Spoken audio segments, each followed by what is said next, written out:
Beyond the last frontier fort, where the supply wagons turned back and the map went blank, an Army scout carried his entire pantry in a single saddlebag. No mess hall waited at the end of the day. No quartermaster rode out to save him. Out there on the high plains and in the mountain passes, a man ate what he could carry, what he could shoot, and what the land and its first peoples taught him to find. Some of these meals sound strange today. A few would turn your stomach, but every one of them kept a man breathing through blizzards, drought, and hundreds of empty miles. Stick around because number 1 saved more lives than any rifle ever did. And hit subscribe. Let's count them down. Number 30, parched corn. Before a scout ever left the stockade, he filled a small sack with dried corn kernels, roasted hard in a hot skillet until they cracked and browned. It was the oldest trail food on the plains, learned straight from the tribes who had crossed that country for 1,000 years.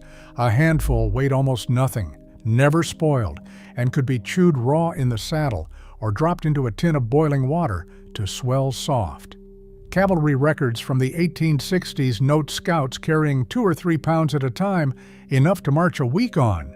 It asked for no fire that might give away a man's position. When the game vanished and the hardtack ran out, parched corn was the quiet reason a scout made it home at all. Number 29, ash cakes. When a scout had cornmeal but no pan, the ground itself became his oven.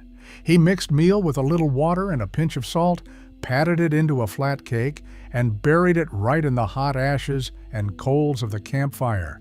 20 minutes later, he raked it out, knocked off the gray crust, and ate the dense bread beneath.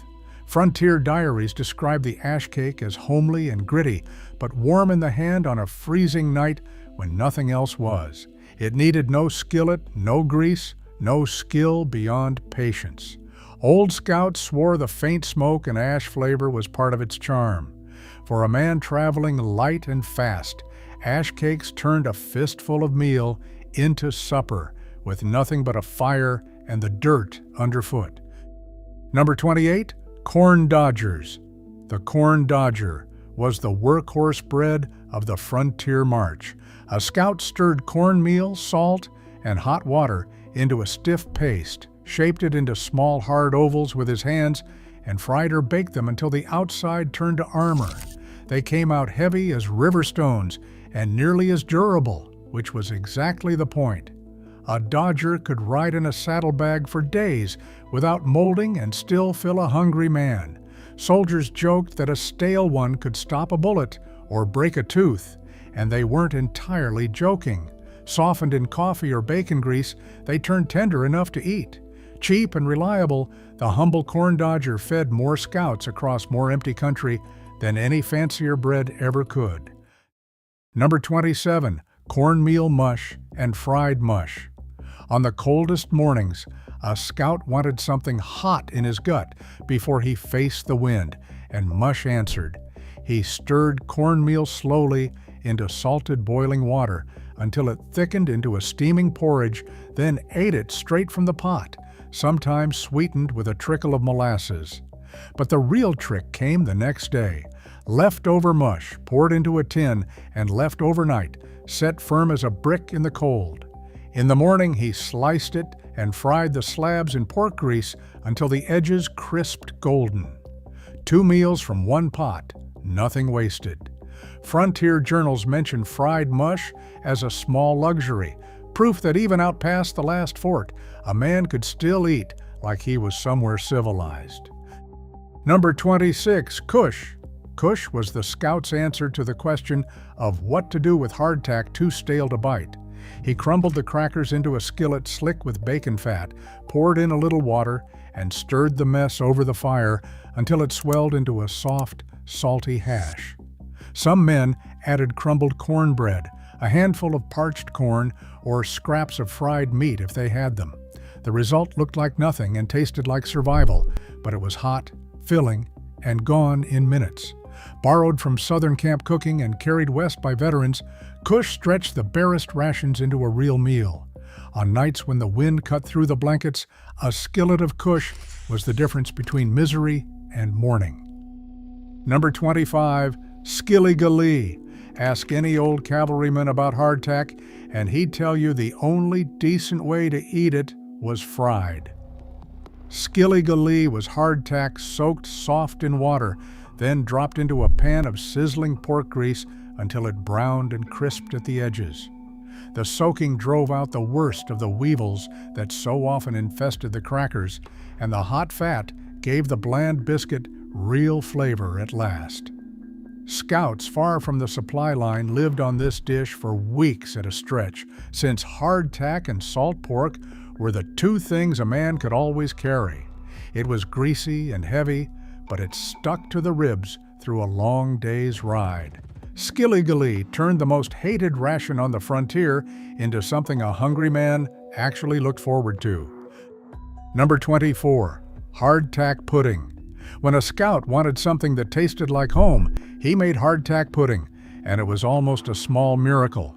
He crushed the iron-hard crackers into crumbs, softened them in water, then mixed in whatever sweetness he had: molasses, dried fruit, a spoon of sugar begged from a wagon.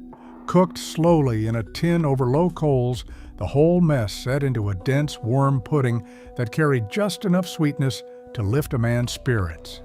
Frontier accounts describe soldiers trading tobacco for dried apples just to make it.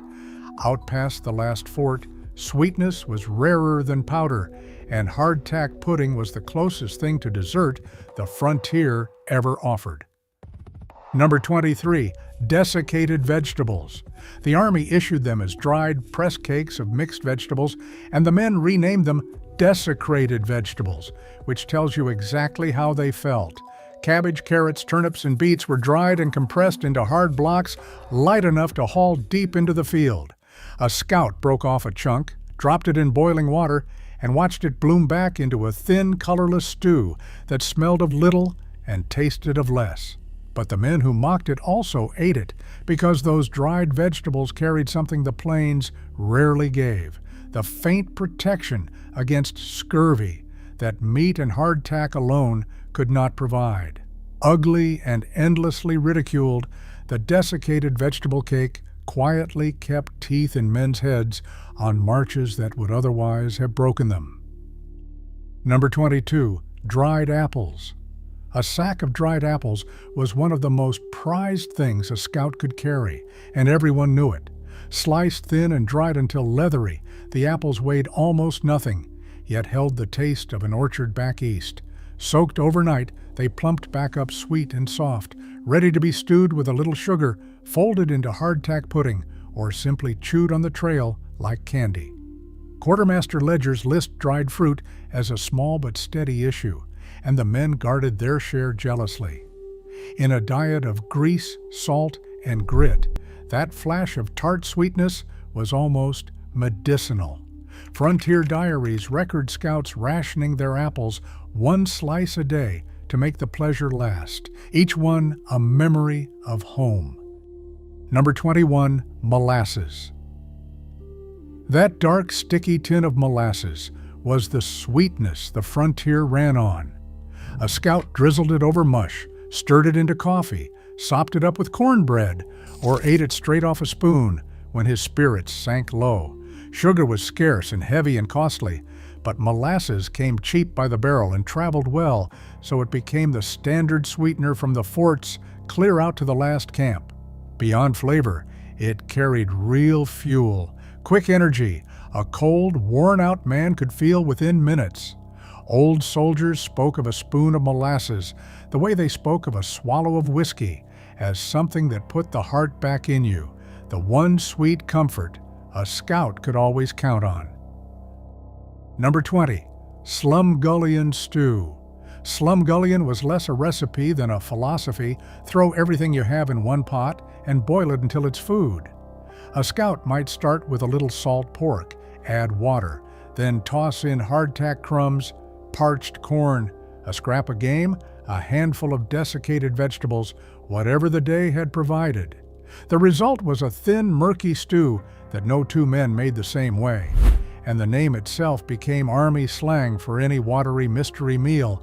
But Slumgullion had one great virtue: it wasted nothing and fed everyone. Around a night fire far from any fort, a pot passed from tin to tin was how a patrol survived on scraps, the true one-pot meal of the frontier. Number 19, sourdough biscuits. The men called them sinkers, and a good scout guarded his sourdough starter like it was gold, because in a way it was. That crock of fermented flour and water was a living thing, kept warm against the body on cold nights so it wouldn't freeze and die. From it came biscuits with a tang no store bread could match, risen without any yeast a man had to carry. A scout mixed flour, salt, grease, and a scoop of starter, baked the dough in a covered pan buried in coals, and pulled out biscuits fit for any table. It kept a man in fresh bread for months, one batch feeding the next. Losing your starter was a small disaster. A living sourdough crock was a scout's most trusted trail companion. Number 18, bannock and pan bread. When there was no time to fuss with a starter, a scout made bannock, the simplest bread on the frontier. Flour, salt, water, maybe a little grease, worked into a dough and pressed flat into a hot, greased skillet propped by the fire. He cooked one side, flipped it, and in minutes had a golden flatbread to tear apart with his hands. Borrowed from trappers, traders, and the tribes of the North Country, bannock needed nothing but flour, fire, and a pan. Some men wrapped the dough around a green stick and baked it over the flames like a torch. It came out chewy and warm and disappeared fast. Forgiving and endlessly useful, bannock was the bread a scout made when he was tired, cold, and needed to eat right now. Number 17, prairie turnip. The tribes of the plains called it timsila, and the scouts who learned from them learned to bless it. The prairie turnip was a wild root, starchy and pale, dug from the tough spring soil with a knife or a sharpened stick. Native women had harvested it for generations, drying and braiding the roots to store through winter. A scout who knew where to look could feed himself where a stranger would have starved, boiling the roots soft or grinding them into a coarse flour for cakes. Explorers' journals from the Missouri country marvel at how the humble root sustained whole villages. For a man riding beyond every fort, the prairie turnip was proof that the empty grassland was never truly empty, if you knew how to read it.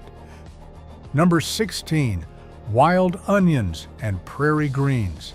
A scout living off the land learned to graze it like the animals did. Wild onions grew in the draws and along the creek bottoms, their sharp bite waking up a bland pot of stew, and more importantly, warding off the scurvy that dogged men living on salt and starch. Lamb's quarters, dandelion, wild lettuce, and prairie spinach filled out the plate when a man knew to gather them. The knowledge came hard-won. Taught by the tribes and by mistakes, a man survived. Frontier accounts credit these wild greens with keeping teeth firm and gums healthy where no vegetable wagon could reach. Free for the picking, they were the fresh living food that kept a scout from slowly wasting away. Number 15, wild plums and chokecherries. Come late summer, the creek bottoms and coulees turned into a scout's orchard. Wild plums hung tart and heavy, and chokecherries darkened the brush in clusters a man could strip by the handful.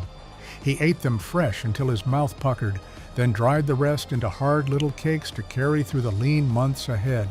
The tribes pounded chokecherries whole, pits and all, and mixed them into dried meat, and the scouts followed suit. Beyond the sweetness, the fruit carried the same quiet medicine as the wild greens, the vitamins that kept a man whole. Journals speak of soldiers gorging on ripe plums until they were sick, so starved were they for something fresh. For a few short weeks each year, the plains gave up their sweetness freely. Number 14, prairie chicken and sage grouse. The plains were thick with grouse, and a scout with a shotgun or a snare rarely went hungry where they flocked.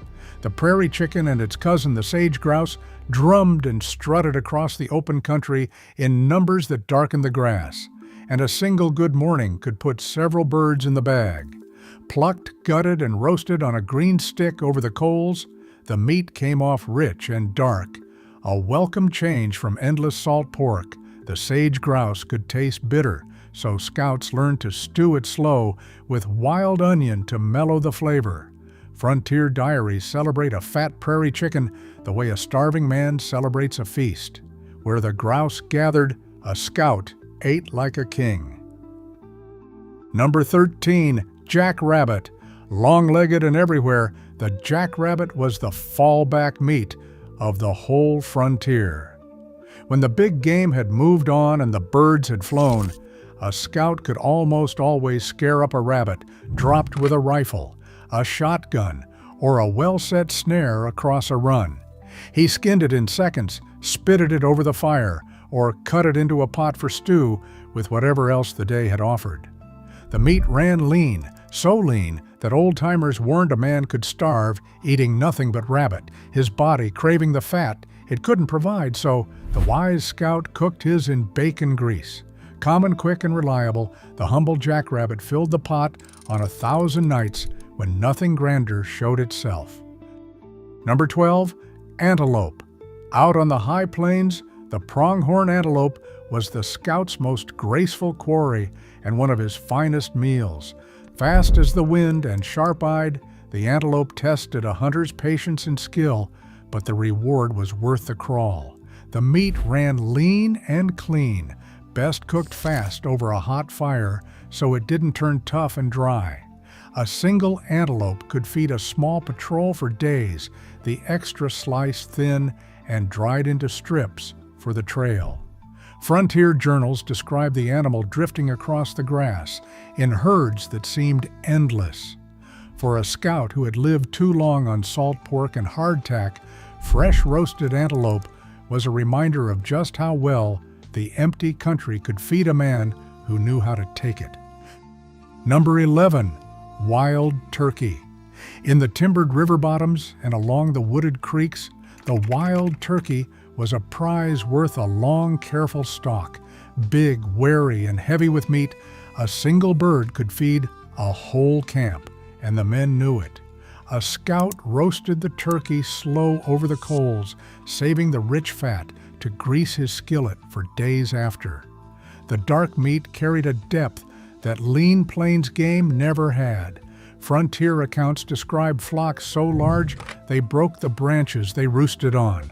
Where the turkeys ranged, a scout's fortunes changed overnight, salt pork misery giving way to a genuine feast. Of all the wild birds on the frontier, none put a wider smile on a starving man's face than a fat, wild turkey. Number 10, trout and frontier fish. Where a scout's trail crossed a cold mountain stream or a slow prairie river, the water offered a meal the land could not. Trout hid in the clear runs of the high country, catfish waded in the muddy bottoms of the plains rivers, and a man with a hook and line or just a length of net could pull supper from the current. Fried crisp in pork grease or roasted on a green stick, fresh fish broke the monotony of dried and salted rations like nothing else. Best of all, the streams gave freely and quietly, no shot to echo across hostile country. Frontier journals speak of soldiers filling their hats with trout in an hour. For a scout worn down by grit and grease, a fresh-caught fish was clean, fast, and blessedly easy. Number 9, wojapi. Wojapi was a gift from the tribes of the plains, a thick, dark berry pudding that carried both sweetness and strength. Chokecherries, buffalo berries, or wild plums were crushed and simmered slowly, thickened with a little flour or ground root until the whole pot turned deep purple and glossy. Scouts who lived among the Lakota and their neighbors learned to make it and never forgot the taste. Eaten warm off a spoon or scooped up with bannock, wojapi was one of the few true sweets a man could make from the wild country itself. No sugar wagon required. It carried the vitamins of fresh fruit into the cold months and lifted spirits worn thin by the trail. Borrowed with gratitude, it was proof that the frontier's first peoples ate better than any soldier knew. Number 8. Army beans. The bean was the quiet backbone of frontier eating, cheap, filling, and rich with the protein a hard-working man needed. A scout soaked his beans if he had the time, then set them to simmer for hours with a chunk of salt pork, an onion if he was lucky, and a little molasses to round out the flavor. Slow and patient, the pot bubbled beside the fire while he tended his horse. The result was a thick, hearty stew that stuck to the ribs through the coldest night and reheated fine the next day. Quartermaster records list beans as one of the steadiest issues on the whole frontier. A good pot of army beans and pork was the meal a scout dreamed about when the hunting failed and the miles stretched long. Number 7, buffalo. When the great herd still darkened the plains, the buffalo was the finest food a scout could ever hope for, and the men who ate it never stopped talking about it. The hump ran marbled and rich, the tongue was prized above all as a delicacy, and the marrow bones cracked open to yield a soft, buttery fat that a starving man could eat by the spoonful. Roasted over the fire, the meat was tender and deep, everything the lean game of the plains was not. The tribes had lived on the buffalo for centuries, using every part, and the scouts learned from them. A single animal could feed a company for days. In the years of the great herds, buffalo was the frontier's grandest feast.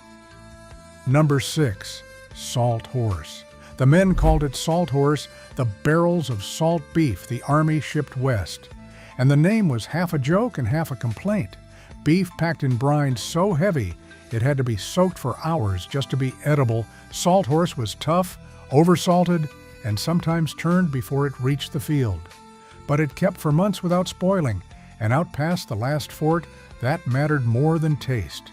A scout soaked his ration in creek water overnight to draw out the worst of the salt, then boiled it slow with beans until it surrendered. Frontier diaries curse the stuff and eat it all the same. Salt horse was never anyone's favorite, but when the fresh game failed, that barrel of brined beef was a lifeline. Number 5, jerked beef. Jerky was the perfect trail food, and the scouts learned it straight from the Plains tribes who had perfected it long before any fort stood. Strips of lean meat, buffalo, antelope, or beef were cut thin, salted, and hung to dry in the sun and wind until they turned hard and dark and would keep for months.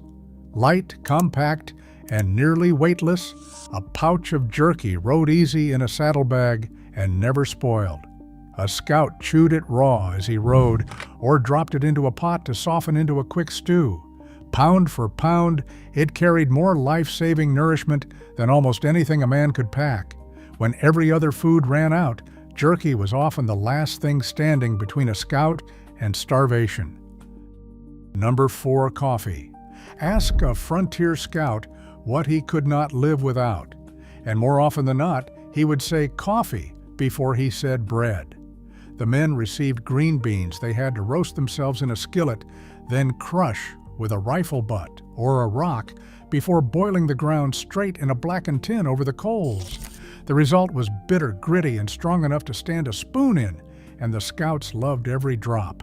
Sweetened with molasses on a good day, that scalding cup was warmth, comfort, and courage all at once, a moment of home in the middle of nowhere. Quartermaster records show coffee among the most treasured issues in the entire Army. On a freezing dawn beyond the last fort, a tin of hot coffee was the small fire that kept a man's spirit alive. Number 3, salt pork. Salt pork, so belly. The men had a dozen names for it, and it was the meat the whole frontier turned on. Slabs of fatty pork cured in heavy brine. It kept for months in any weather and rode in every saddlebag from the forts to the far camps. A scout fried it to render the grease, then used that precious fat to cook his hardtack, his mush, his fish, his everything, wasting not a drop. The meat itself came out salty and chewy, but it carried the fat and calories a hard-working body burned through fast in the cold. Frontier journals mentioned salt pork on nearly every page, so constant it was almost invisible.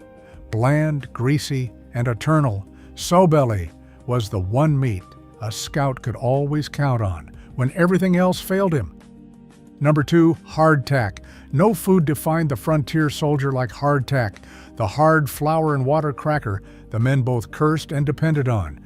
Baked, dense, and dry, it was nearly indestructible, which meant it could survive months of hauling across a continent without spoiling, the whole reason it existed. A scout rarely ate it plain, since a dry cracker could crack a tooth. Instead, he soaked it soft in coffee, fried it in pork grease, crumbled it into stew, or boiled it into kush. The men joked bitterly about the weevils that so often lived inside, tapping each cracker on the table before they ate. But for all the complaints, hardtack was there when nothing else was. Cheap, imperishable, and endlessly adaptable, it was the foundation every other frontier meal was built upon. And finally, number 1, pemmican. Nothing on this entire list saved more lives than pemmican, the concentrated survival food the Plains tribes perfected over countless generations. Lean meat was dried and pounded to a powder, mixed with an equal measure of rendered fat, and often folded through with crushed berries, then packed hard into pouches where it would keep for months, even years. Light, dense, and complete, pemmican carried fat, protein, and just enough sweetness to sustain a man through brutal cold and endless miles when there was nothing else to eat. A scout who carried it could ride far past every fort, every supply line, every farm, and still keep his strength. Explorers, trappers, and cavalry alike owed their lives to it. Borrowed with gratitude from the first peoples of the plains, pemmican was, quite simply, the food the frontier could not have been survived without. From a fistful of parched corn to a pouch of life-giving pemmican, these 30 meals tell the story of how men survived beyond the edge of the map. Every one was built on the same hard truth: carry what you can, take what the land gives, and waste nothing. So tell me in the comments, which of these would you have trusted to keep you alive out past the last fort? If this fed your curiosity, subscribe for more forgotten history. Thanks for watching.